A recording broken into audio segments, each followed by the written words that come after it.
This is where the main board is. Compressor too hot. Like here.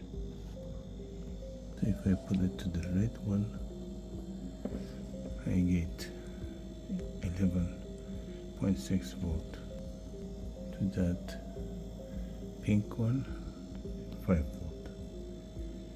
So that means the board is sending 5 volt and 12 volt, but the fan is not. Look, so that confirms that the fan is bad.